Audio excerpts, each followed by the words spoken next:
I noticed that there's no clock in the room, and some people recently gave me a little pocket watch, so I made sure that the time was right, and I want to set it here and ignore it. Okay. Philosophers continue to ask what grounds the forcefulness of the ethical, and specifically the forcefulness of morality, of obligations. An intriguing development in recent treatments of this question is the turn to interpersonal relations in order to locate the source of such demandedness or moral force. In a recent paper, now published, when I was working on this originally, it was unpublished, by Jay Wallace, who's at Berkeley, asks the question in this way: how can we make sense of the idea that morality is a source of rational requirements or demands? And he turns to interpersonal relations for the answer, as does Stephen Darwell, as we just heard in his important book, The Second Person Standpoint, and Michael Thompson, who's at Pittsburgh, in a paper entitled, What Is It to Wrong Someone? A Puzzle About Justice. My first task in this paper is to clarify the contributions of Wallace and Thompson, and then I want to show how Emmanuel Levinas's conception of ethics as first philosophy can be understood as a program for overcoming the limitations of these views and arriving at a foundational answer to the question of the source of moral normativity. I've identified the problem as one about moral necessity, the requiredness of moral obligations. Wallace doesn't approach the issue in this way. Rather, he starts from norms, broadly speaking, identifies the necessity or requiredness of norms as an issue, shows how such requiredness can arise from the relational structure of interpersonal encounters, and then focuses on the moral example and the way in which it can be traced to such a bipolar nexus. His approach then assumes that moral reasons and moral considerations are only one dimension or domain of the much broader arena of human practical conduct and deliberation. First, Wallace uses three examples in order to focus more precisely on what he calls deontic structure, the idea that certain types of normativity express requirements or necessity. He then traces this kind of normativity, this deontic normativity, to the relational structures in which we participate. Basically, such relational frameworks provide the requiredness for moral obligations. Consequentialism cannot provide it. In short, such requiredness entails unavoidability, or a kind of rational compulsion, and one can find the ground for such unavoidability only in interpersonal relations. Now I'm going to clarify that a bit, that paragraph a bit in the next few pages. It is this unavoidability that Wallace focuses on as the essential characteristic of deontic normativity or requiredness, the weight of such reasons. His point is that deontic normativity plays an important role in the way we deliberate about what to do. Normative reasons are ones that we, in quotations, lack the discretion to discount or ignore when they systematically dominate the other reasons with which they might potentially come into conflict. Moreover, as he points out, this weight comes with these normative considerations as intrinsic to them. Now, what this means is that these norms already come with an authority. Moreover, this authority registers psychologically in us by our sense of their seriousness, their force, by the fact that we are moved to do them, even when we have other reasons of all kinds to do something else, and either to set them aside or to transgress them. That is, they have a kind of grip on us. Wallace asks, what grounds the deliberative role of this deontic normativity? That is, what accounts for the lack of discretion to ignore or discount the reason? And he answers this way. It is the role of reasons in structuring relations between persons that is the key to understanding the elusive dimension of deontic normativity that we're after.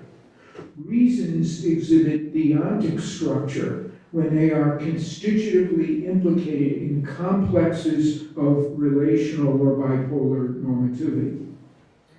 That is, there exists a normative relation between the self and some other person, the agent and some other party. And this relationship gives the other person the right to expect your compliance with an obligation that occurs within that relation, or the standing to make a claim of you within that relation. To fail to comply would injure or wrong the other person. Now, at this point, Wallace focuses on the crucial question, what exactly is it for a nexus of this kind, that is, a deontic normative relation, to obtain, such that certain actions that are open to you would count as things that wrong or injure the other party? He dismisses the artificial features of an interpersonal relation, the ones tied to conventional social or legal arrangements, like contracts or promises. And he turns to the example of friendship. Here we have a social relationship that has built into it the idea that friends have a claim against one another. The interests and needs of one friend matter to her friend. Wallace makes the analogy with the contractual glue that ties together creditors and debtors. The deontic reasons that in part constitute the relationship of friendship are like this glue. The reasons have the weight they do because the friends have the standing they do as persons whose needs and interests make a claim on one another. That is, for him, it's a claim that one person makes on another because they're friends. Now, to fail to comply with these reasons is to alter the relationship itself as a relation between persons with such standing vis-a-vis each other, or at least to threaten to alter it. Now, suppose Wallace has succeeded in this account that I just summarized in finding the locus for this deontic normativity in the interpersonal or relational nexus. So he's found it in friendship. So he now asks, can this account of deontic structure be extended to the whole domain of morality to yield a comprehensive framework for thinking about the deontic nature of the reasons that morality provides? That is, can we take this model that he suggested and apply it to morality and say, this is how morality works? Some interpersonal nexus or relationship provides us with the foundation or the ground for the normativity of moral reasons, moral principles. Wallace turns to consequentialist moral thinking in order to show that it grounds the normativity of morality in facts about value, notably the intrinsic value of the goods which it seeks to maximize. Now, on this account, the normative weight of reasons and what makes them right is a function of their orientation to actions that will effectively produce such goods.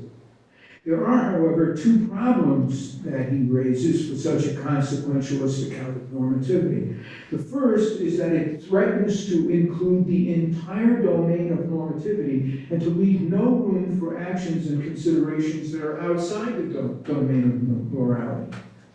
What one needs, he argues, is a perspective on impartial value that is independent of it and that will allow for the evaluation of such value.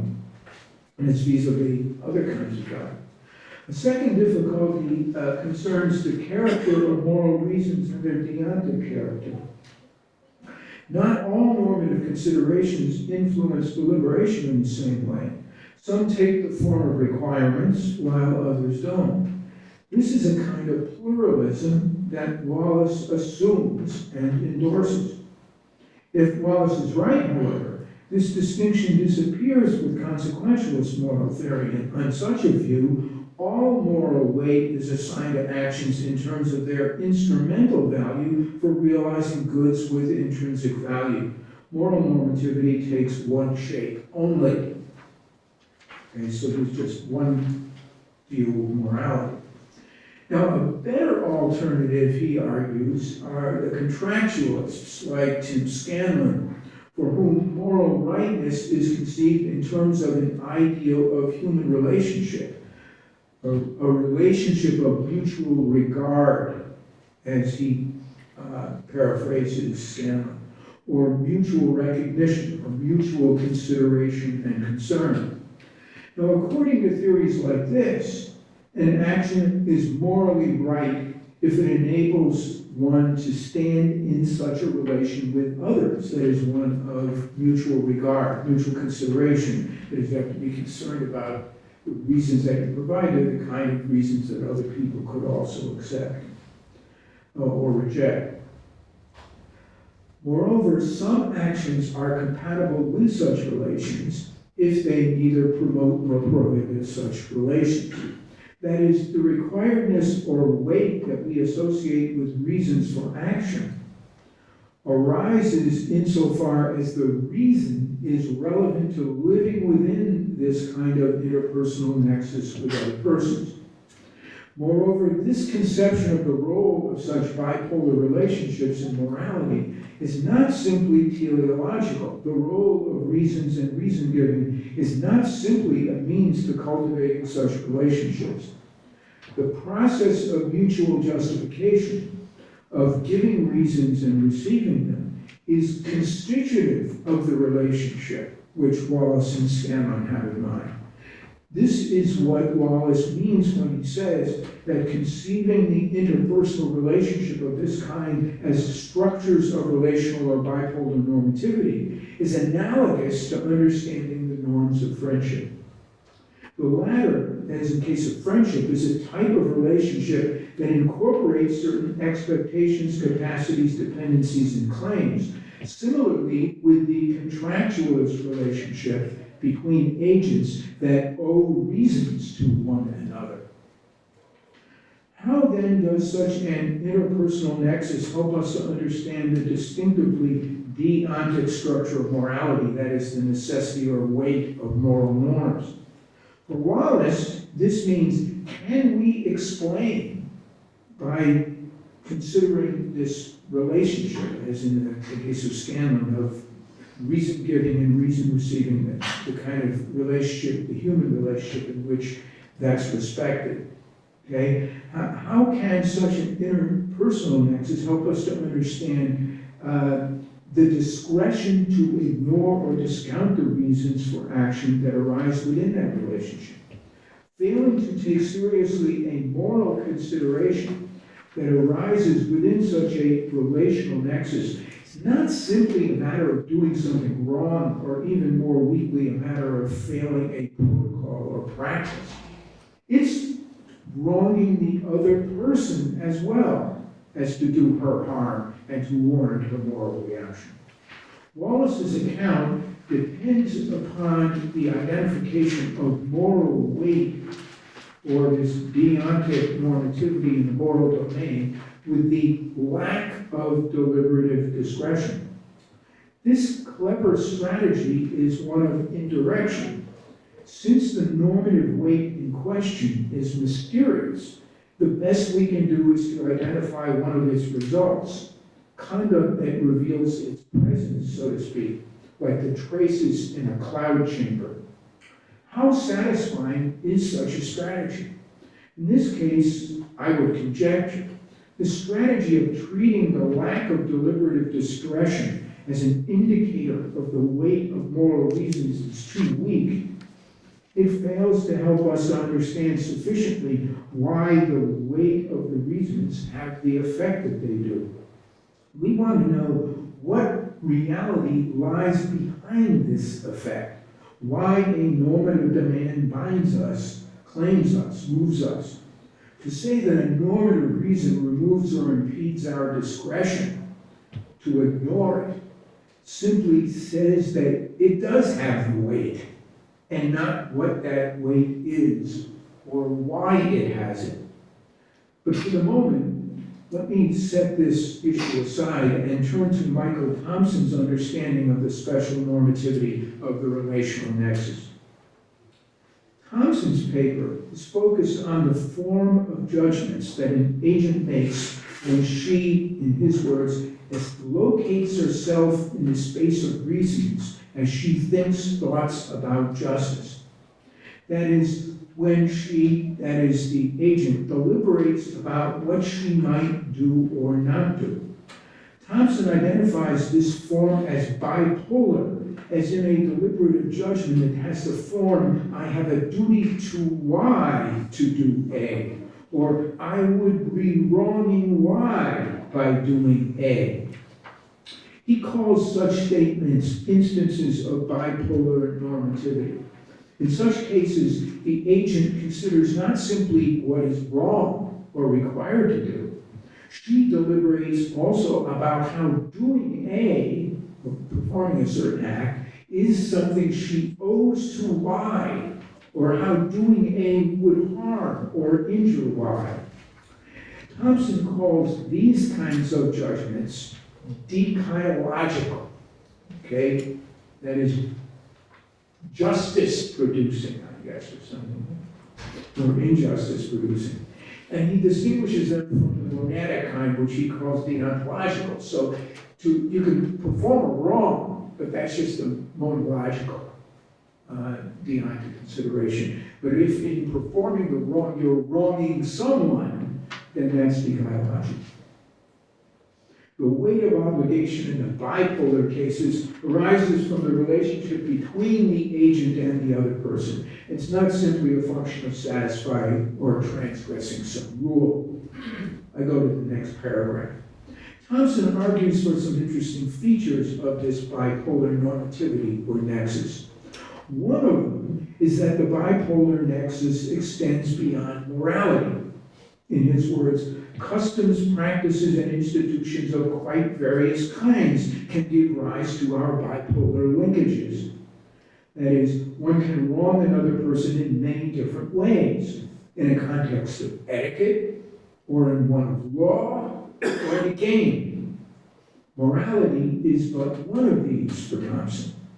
And he calls this moving from one to the other, and this accounts for the kind of, this is or follows from the kind of formalism of his account. He calls moving from one of these, from etiquette to law to some game like chess or something else like that, to morality. He calls it shifting the dechiological conceptual machinery into a particular gear. Okay. I'm going to skip to the next paragraph. Well, this is all background. The goal of Thompson's paper is to take this formal account of what he calls these bipolar or dechiological relations and to examine three interpretations of the moral case, what he calls the Humean, the Aristotelian, and the Kantian cases. He finds that all three have problems, or at least limitations. Thompson starts with Hume, for whom he says justice is an artificial virtue. It rests on a convention, as he says, on a social practice, as we might say. Now, this makes morality akin to legal and political practices, and it makes moral persons simply those agents who have developed or appropriated a moral tradition with its principles, practices, and ideals. For the Humean, the moral community, as Thompson later calls it, is the collection of persons who function within a particular moral tradition and set practices. In a bipolar nexus, the two agents are co-practitioners of a single practice. But there are problems with this Humean account. Most notable, how do we deal with outsiders?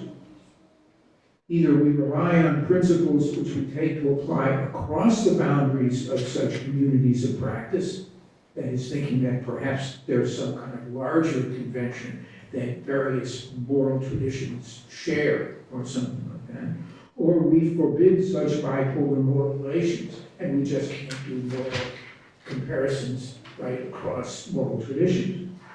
I skip to the next paragraph. Hume provides us with then a naturalist kind of reading, one that emphasizes second nature. Aristotle and others from Aquinas to Philip Foot provide us with another kind of naturalism. Justice, on their view, to quote Thompson, is a natural virtue, a natural excellence. It's something that makes a human being good or excellent or sound as a human being. That is, as a bearer of the particular life form it bears. And this is obviously a shift from the Humean account, which is very conventionalist, toward an Aristotelian account, which takes the notion of human excellence from basis as characteristic of all human beings.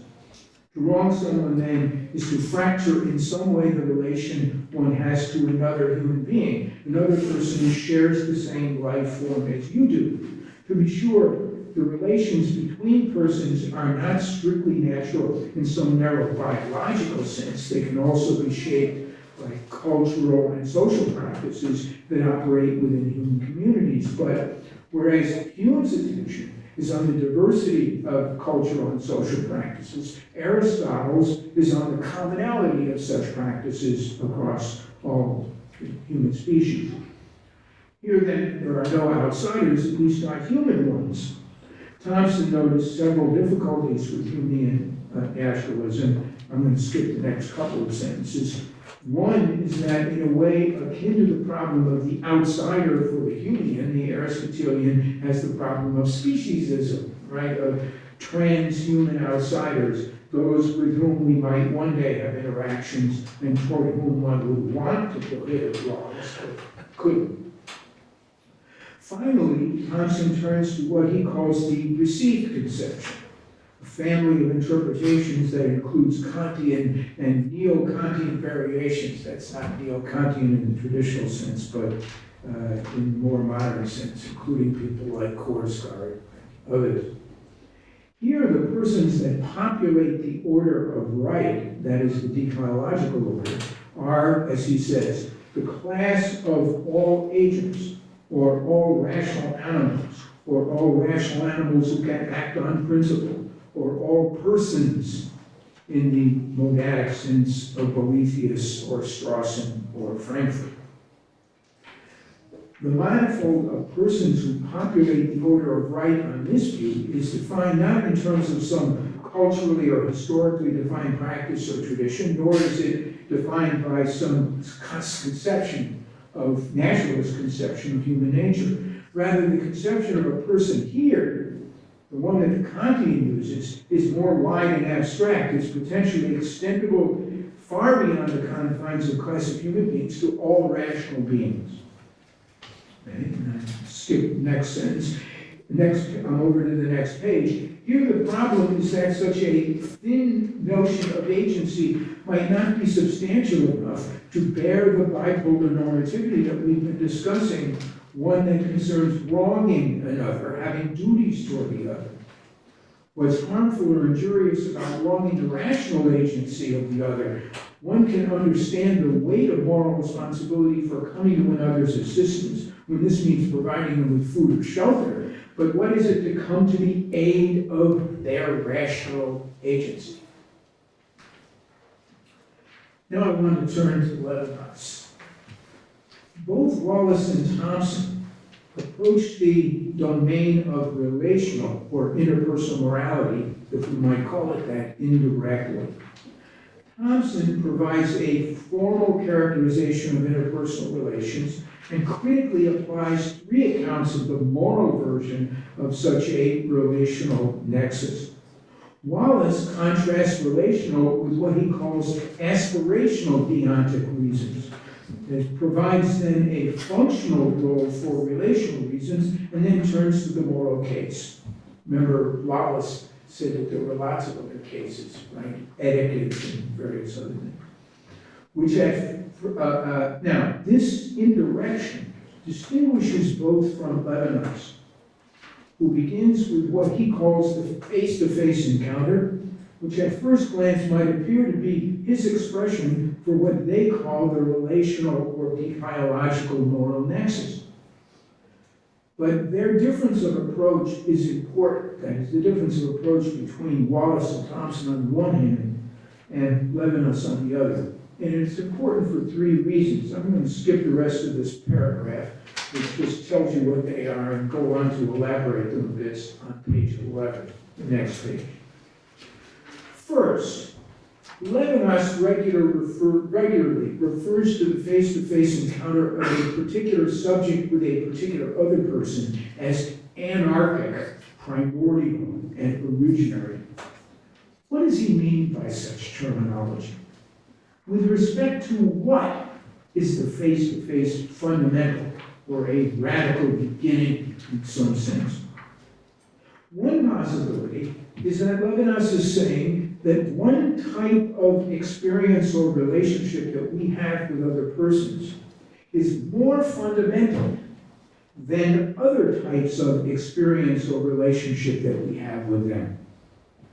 On this interpretation, it would be more important or more fundamental to encounter another person in some direct, interpersonal, interactive way than it would be to join her as a member of a committee, or to be standing alongside her in a crowd, or even to be talking with her, or to be holding her hand while standing in a circle, or to be dancing with her. It's tempting to read Levinas this way, to assume that the face-to-face is an episode or an occurrence of a certain type of interpersonal event that can and should be compared with other episodes and that has a privileged place in our lives, or should have. However, I believe that this way of reading Levinas is badly mistaken. He's not in the business of classifying modes or types of human experience. Unlike Thompson, he is not distinguishing monadic reasons and conduct in which a person acts in relation to some principle with relational reasons and conduct, where the character of the action or conduct intrinsically involves another person. Nor is he, like Martin Buber, distinguishing one kind of relation with objects and persons, a relation that is impersonal, detached, and involves use or observation, from another kind that's deeply personal and totally involving. If the face-to-face is primordial or originary, to use these odd terms, it is so because as a kind of interpersonal relatedness, the face-to-face is always actual and not only possible, and because it is deeper, more determinative, more important to the subject, the person, than other relations and experiences that the person is engaging in alongside or simultaneously with it.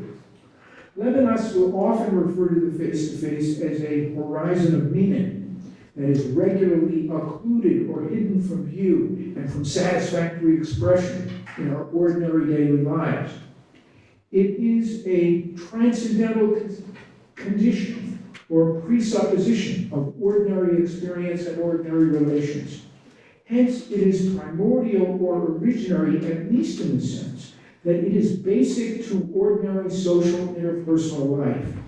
However I normally conduct myself, I am always also face-to-face with others.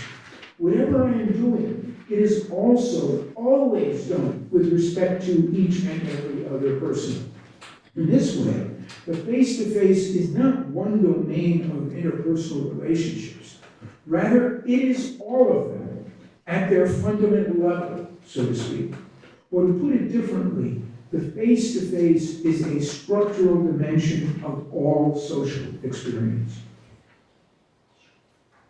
Secondly, if the face-to-face for Levinas brings deontic weight to our social relations and interpersonal relationships, it does so for all such relationships and relations. Wallace asked if the deontic normativity of the relational nexus could be extended from, say, friendship to the whole of morality. If this means, can the requiredness of the norms that occurs in relational contexts be the ground of the requiredness of all moral norms? Levinas's answer would be both yes and no. It is no if by the relational contexts one means the particular features of ordinary relationships between rational agents. It is yes if by the relational context one means the face-to-face that is a transcendental normative condition of all social existence. But this requires that Levinas treats all human existence as social in one sense or another, and that he takes the content of the face-to-face to be a kind of moral normativity. I think that both of these claims are true for Levinas. Let me explain what they mean and why Levinas believes them to be true. For Levinas, all human existence is social. Every human action is interpersonal. To be sure, Levinas is aware that in our ordinary everyday experience, the interpersonal dimension of our conduct occurs to varying degrees. Or to put it otherwise, the interpersonal aspect varies in its relevance or weight or manner. If I'm having a conversation with my wife and respond to a question she asks, the interpersonal aspect with regard to her is transparent and vivid. Of course, at the moment the conversation is going on, it's not the only interpersonal relation in which I am participating. There are infinite others, with friends and relatives, with strangers and people unknown to me, and a whole range of others in between and alongside these. The time I take to talk with my wife is time I am not giving to responding to an email with a friend who wrote me this morning. It's time I'm not taking to grade the papers my students recently submitted, and so on. There are infinite ways and infinite degrees to the ways I relate to each and every other person, known to me or not. But, and this is an important point, even if I may seem to be deliberating and acting in private on my own regarding what appear to be interests exclusive to me, I do so in relation to others. Wallace gives the example of a solitary person deliberating about whether to go to the movies or not. And he treats the reason the person has to go as he treats the reason the person has to go as an aspirational reason, he calls it, and not a relational one. As if somehow the deliberation and action are utterly private. In context, the concrete act may seem to be largely private, but in Levinas's terms, it involves an infinite number of face-to-face relations and hence infinite responsibility, even when such responsibility is not a vivid or prominent object of my attention or deliberation. There are interpersonally relevant reasons at play, even if the agent typically does not attend to them or if they seem to bear little direct relevance on the decision. Levinas's point here is about the structural character of my existence, and not about the reasons at play in my internal self-conscious everyday deliberations. If there is a deontic character to that relation, that is a normative one, and to the infinity of such relations, whether and how it registers at the ordinary everyday level or not, is a function of context and much else. What Levinas wants us to realize is that it is present under any and all circumstances. But is it a deontic normative relation? Levinas believes that its whole character is deontic and normative in a sense. The very fact of another person standing over against me makes a claim upon me. It calls me into question. These are ways that Levinas puts it. He also says that the other person confronts me out of her vulnerability, nakedness, and yet from a height. That is, out of her need and dependence, targeted at me, and with a demand or obligation. I am, he says, responsible to and for the other person infinitely, for everything, on every occasion, in every way. In short, the relatedness I bear to each and every other person starts out, so to speak, as one of infinite claim and demand or infinite responsibility. In everyday circumstances, of course, this infinity is always mitigated and compromised to a great degree.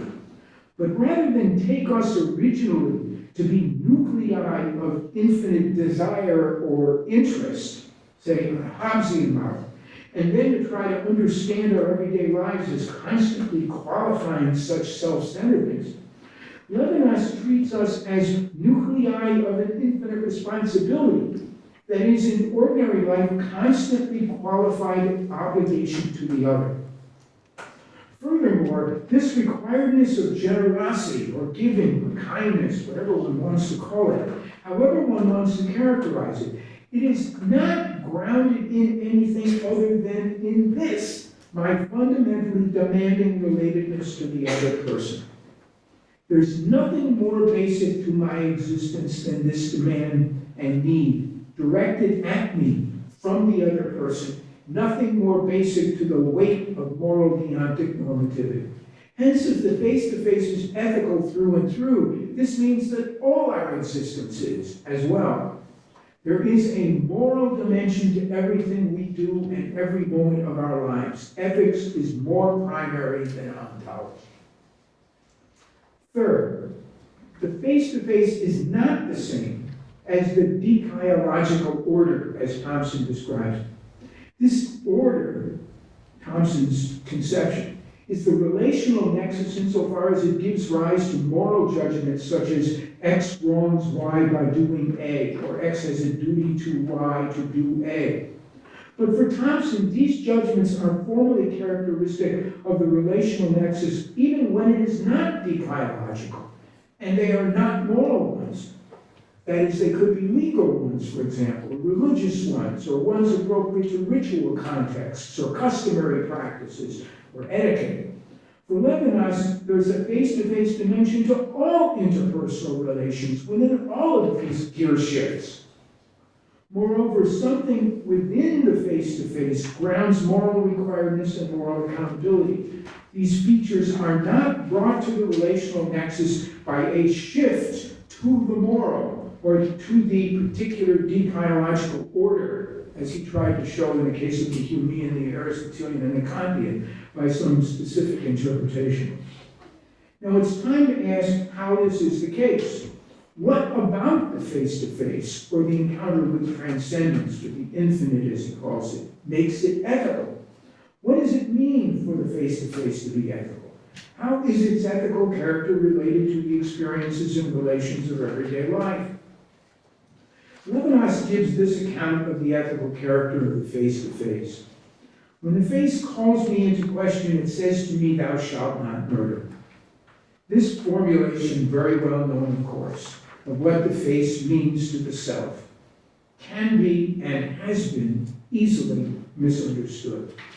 The face-to-face is a dimension of each and every interpersonal encounter or relation. It's utterly particular, and since the persons who encounter one another are concrete individuals, the face-to-face is concrete and particular. When Levinas calls upon this biblical formulation of the Sixth Commandment, he cites it as it appears in the Bible, as a holy general principle or rule. But in fact, what the face of the other demands of the self is not that the self or subject follow a universal principle. It is that it respond to an utterly particular demand, as if the face says, "Don't kill me." So the first mistake we don't want to make is to treat the face-to-face as an abstraction, or to take the demand it registers to be general. The second mistake we don't want to make is to treat the demand as being confined to murder. In a sense, insofar as to murder is to annihilate another who is transcendent, the demand that the self not murder the other is the most fundamental of a plethora of demands, since the need to go on existing to live is but one of a plethora of needs: to be given shelter and food, to have one's pain and suffering reduced, to be acknowledged and welcomed, and so forth. The demand to accept and acknowledge, as I shall call it, is what underwrites all the various demands or obligations that might arise in ordinary life, depending for their specification on the circumstances and the situation. All of these express the deontic dependency that the other has toward each and every person's self, the requirement to come to the other's assistance, to take upon oneself the other's needs as one's own, to extend oneself in response to the other's claim upon it. Since this ethical demand is intrinsic to every interpersonal relation, no matter the kind or the distance between the parties, the moral character of the relational nexus is not brought to it by a gear shift, as Thompson would have it, nor is it given a reading by a particular interpretation. Justice is not a feature of only some relations, nor is it grounded in our practices, our specific nature as human beings, or our dignity as rational agents. Justice is intrinsic to all relations. They begin as the venue for justice. It's not something they require only under certain conditions. I just have a couple of pages to go. We might ask, in virtue of what features does the other person, when encountered as a face, have the standing or authority to put the self in question or to make a claim upon? In virtue of what standing or authority, to put the question differently, does the self or subject have an infinite responsibility to and for the other person? In everyday situations, the other might make a claim upon me insofar as she is my friend, or she is my wife, or she is someone to whom I made a promise, or even insofar as she is a rational agent, a reason-giving and reason-receiving agent. But for Levinas, all such features come later, so to speak. Okay, but that's not a temporal later, of course, right? They may be present in any given situation, but they arise only given contextual considerations or facts about her and our relationship. What is basic or primordial is that the other exists toward me as a being in need of me or dependent upon me for her existence, her sustenance, and much else. The issue is not what features she has as a human being or even what features she's acquired toward me as a result of prior occurrences or arrangements or such. Rather, the issue is how her brute existence as vulnerability and dependence targeted at me has the authority it does to make a claim upon me. The answer is that there is nothing more basic than her need and her normative weight. One Levinas calls her nudity or vulnerability. The other he calls her height. They are or constitute the relatedness of the second person encounter and do not derive from anything else. In this regard, Levinas's account of the weight of moral obligation or the source of moral normativity is unlike that of Wallace or Thompson. It is neither derived from the special relationship the other person has to me, say a friend or a colleague, nor is it derived from the account of human rationality or agency embedded in a special interpretation of the moral character of the relationship that one finds, say, Hume or Kant or Bentham or Aristotle. Rather, for Levinas, the weight is in the most basic level of relatedness that one person has toward another. Being in that relationship, it is not derived from features of it or from features of the individuals related by it. This relatedness is foundational, originary, whatever terminology one wants to use to indicate the fact that whatever principles or origins there are for moral notions and moral relationships, it's prior to that. It is, to use Levinas's term, anarchic, prior to any beginning. Wallace points out that being in a position to make certain kinds of claims about me is part of what friendship means. In a sense, Levinas says that being in a position to make claims about me, of any kind, being in a position of making claims of me, of all kinds, these together constitute what, at a fundamental level, it means to be in the world with other persons. Is the pluralism, now this is a very foundational kind of account, and it also, I think, is distinctively modern in that it is post-Nietzschean, right? It's after the decline of a divine command theory that has any potency. And part of what I'm trying to say here is it is a response to various forms of naturalism or rationalism. But these other forms have an attractiveness about them. That is, a pluralism. Is the pluralism of Wallace and Thompson more attractive and more plausible than this very monistic quasi-foundationalism? There are a few things to be said about this. First, we should keep in mind that Levinas takes himself to be doing metaphysics in a sense. Or at least he takes himself to be engaging in an exercise of transcendental philosophy regarding the basic presuppositions of human social existence. To many, his account may smack of totalitarianism and imperialism, of insensitivity to issues of gender indifference, of colonialism and such. It may even seem to be disingenuous, an obvious affront to his own critique of totalities and ideologies. But this isn't the time to engage with these large and important issues, but this much can be said.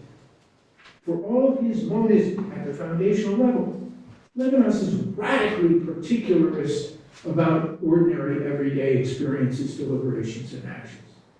And as I have contended, he does appreciate the way in which politics and ethics, everyday life, and responsibility of the encounter with the face of the other are coordinated within our experience. There's always both ethics in our everyday relationships. There's both the face-to-face in all of our other lives. Hence, it is not that Levinas denies pluralism. In fact, he appreciates it. But he does so within the parameters of a unified understanding of social existence. Secondly, what this point suggests is that Levinas may very well not disagree with Wallace or Thompson about ordinary experience in everyday life. Where he would disagree with Wallace is about the way in which the deontic character of a relationship like friendship can be said to characterize all human social relationships. But what this means to Levinas is that, in a sense, all social existence is ethical. Hence, it is most likely that Levinas would take the domain of morality to be unlimited. Much of what Levinas would take to be ethical and moral, then, Wallace would take to be practical but not moral. Wallace's views on this suit the intuitions of many philosophers now working on practical reason, intentional, rational decisions, and so forth. But unlike them, Levinas's project is grander and larger and more foundational in this respect. It's more like what we associate with Kant or Fichte or Hegel or Heidegger. Thompson takes judgments of a certain form to be characteristic of relationships in various domains, or what he calls Gearsheds. Hence, for him, one can have legal wrongs, ludic wrongs, that is, wrongs in the domain of play and games, moral wrongs, etc. I don't think that at the everyday level, Levinas would disagree with this way of carving up our lives, but he would want us never to forget that in addition to all the domain-specific features that characterize our everyday relationships, there's always also an ethical dimension. Finally, in a sense, Levinas calls upon us to interpret and cope with our daily lives against a background picture that is challenging and inspiring. It may also be tremendously demanding and disturbing. But we should remember that for him, this background picture, with its deontic character and its drive to kindness and generosity, discloses itself to him as he tries to understand philosophically the human condition in an age of atrocity, genocide, and extraordinary suffering. Surveying our history in the 20th century, Levinas asks what life expects of us, what our lives together mean to one another, and what demands might be made of us. His answer is that philosophical inquiry into the human condition exposes a fundamental relatedness among persons that carries with it an expectation of responsibility and generosity. It is the call of our being, so to speak, and it has ethical and moral weight. Others see things differently, but to do so would be to Levinas to abandon all hope in the face of the horrific. And if Levinas is right, it would also be to misread the evidence of our experience. Thank you.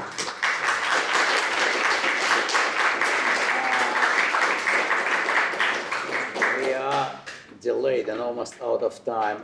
David, how much time we have for questions, if any? Because it was a long presentation. Maybe one or two? 15 minutes. Okay. All right, so we have some questions. Sandra? Michael, thank you very much for me a brilliant paper. I can't support it strongly enough. I fully agree with just about everything you said. My question, which I'm going to develop in my own paper, is the context in which this situation comes to obtain the form that it does. So my question really that I'm asking myself as well as you is, how does it come about that we think morality is one faculty among others in consciousness? And it seems to me that the larger issue is that Levinas is rewriting our subjectivity. It seems to me a continuity with what was going on this morning. The larger issue at stake is the extent to which Levinas is not simply asking different questions, but asking larger questions, more fundamental questions about the structure of a subjectivity that we've inherited largely from Kant, Hegel, and others in the 19th century, which treats morality as if it's one feature among other possible features from which we can, which allow us to remain distant from that morality. And I'm wondering if you would agree that what he's doing is shifting this fundamental understanding of subjectivity.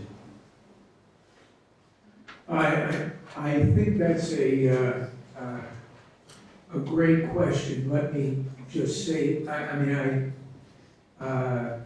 it's always nice to hear what someone begins a comment by saying, I agree with everything that you've said, and then proceeds.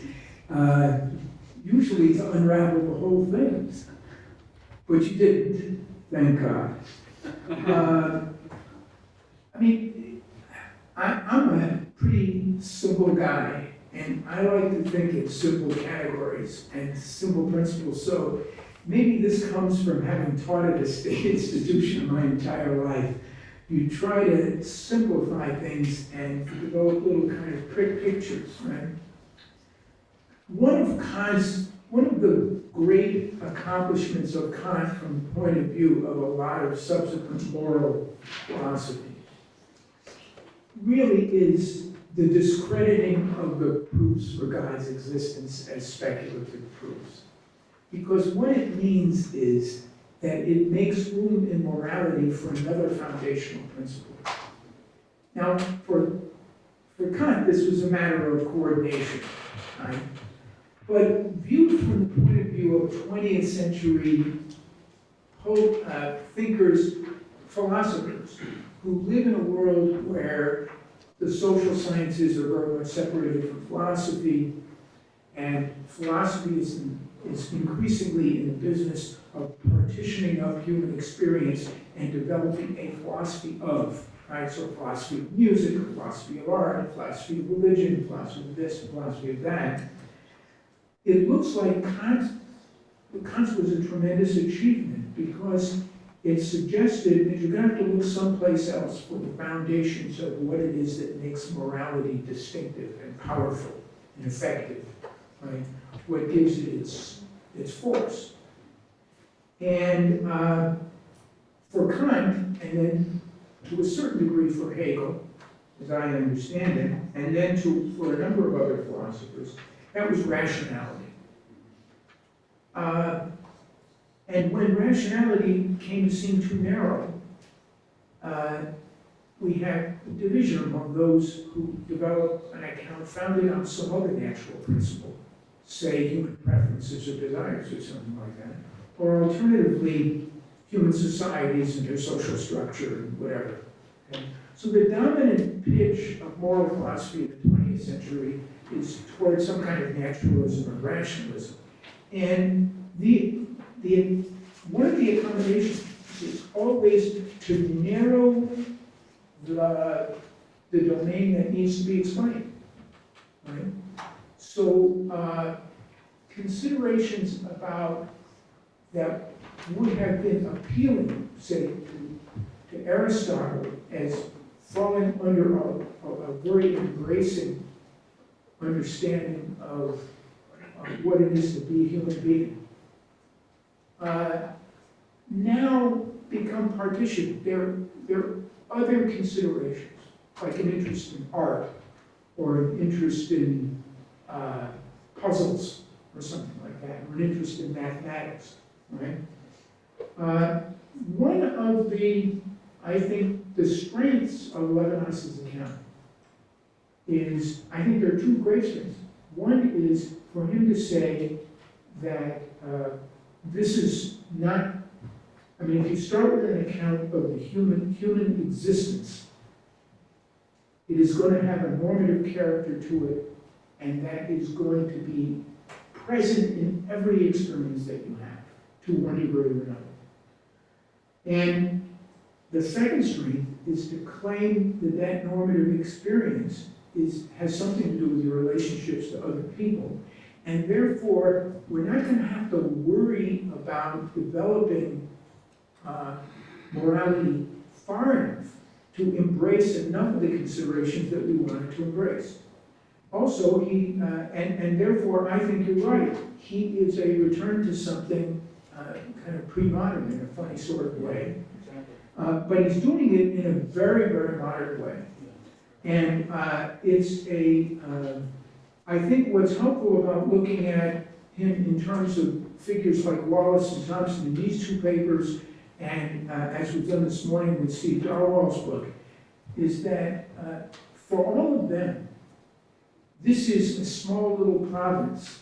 It's not just a small little province, all of morality. It's a small little province within morality. But what Levinas is attending to is something so more foundational, so more fundamental, that to see the inadequacies in these accounts, or the compromises they have to make, helps us to understand what his accomplishment is.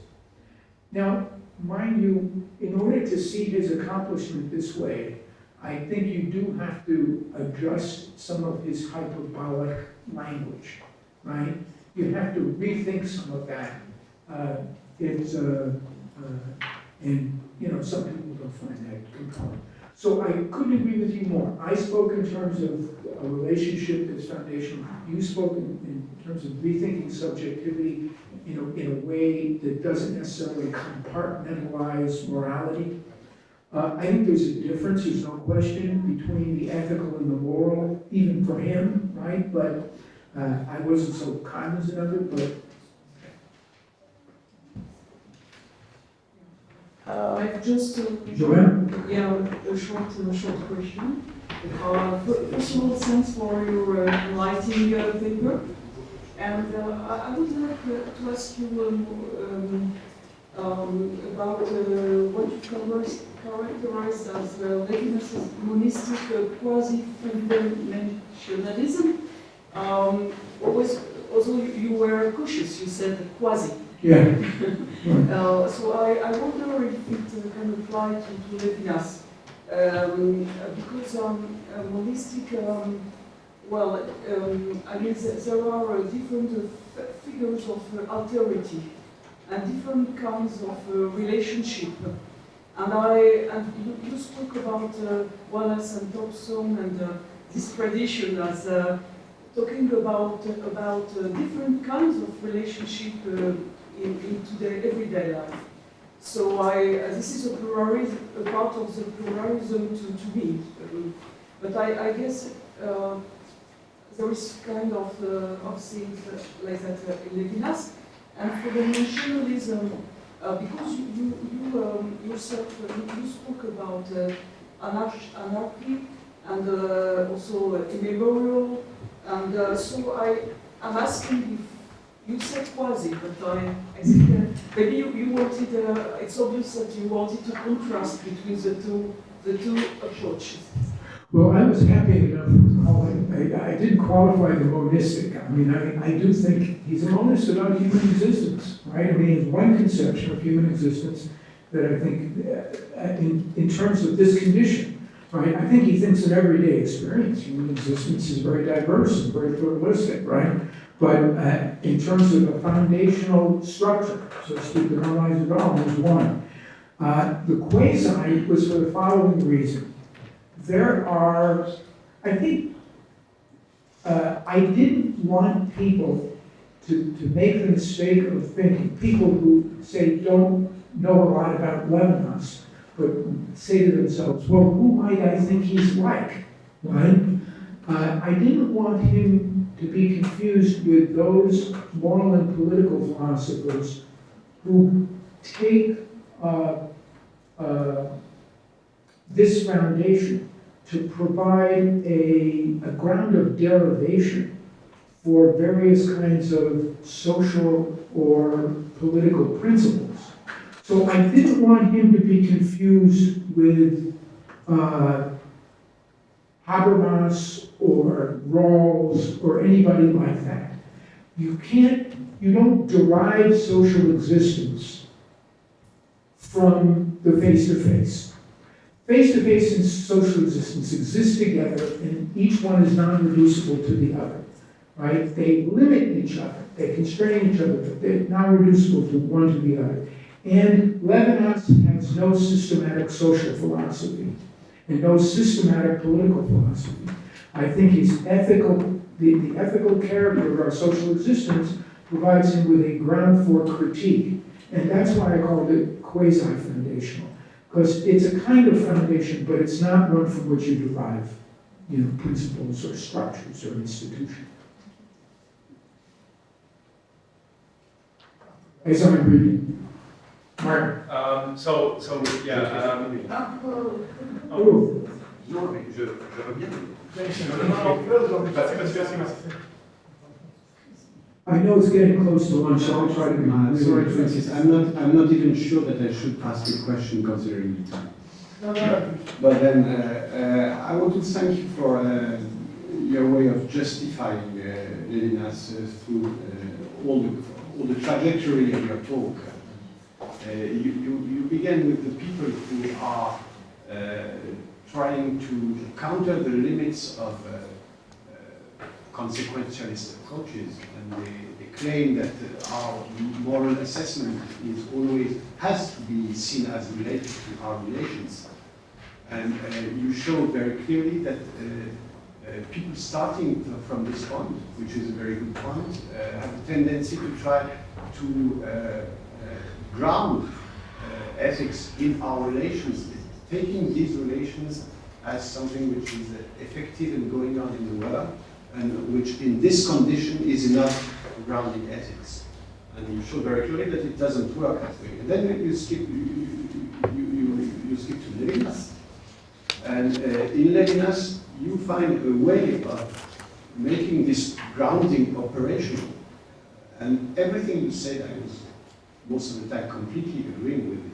But I had the feeling that you didn't make your point far enough, because you kept the possibility of seeing the face-to-face as an ontological structure. And we know that in Levinas, this is undermined in two ways. First, the face, the other person, is in the very situation from which ethics arises, throw away outside of the world and outside of being. And second, the I, which would be the other part of this supposedly effective relation, the eye is also has to be considered in a different way. The eye has to be the receiving eye, which is not limited to its loop with the world. It's always recovering a satisfactory loop. So already in totality and infinity, we have this extraction. Ethical relation is not really a relation in these two senses. And then we have the way of making it archaic, in other words, than being.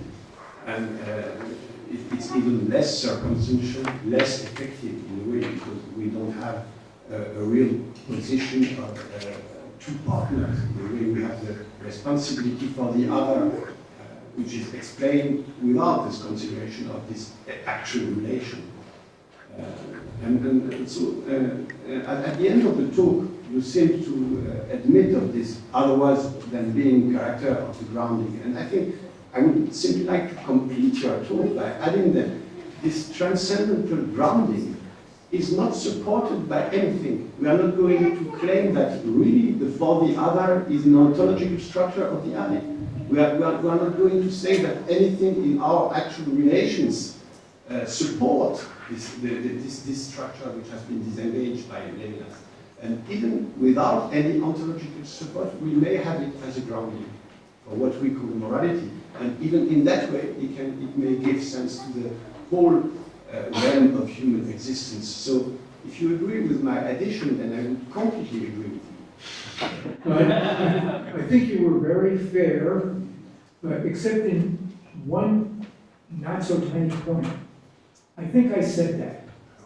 That is, I'm completely cognizant of the fact that Levinas makes it very, it's a major issue for him that face-to-face is pre-ontological. I try to understand what that means. Now, there are two aspects of that. One is to suggest that it is purely normative. Right? Another aspect of it is to suggest that it's a normativity not grounded in anything else, irreducible to anything else.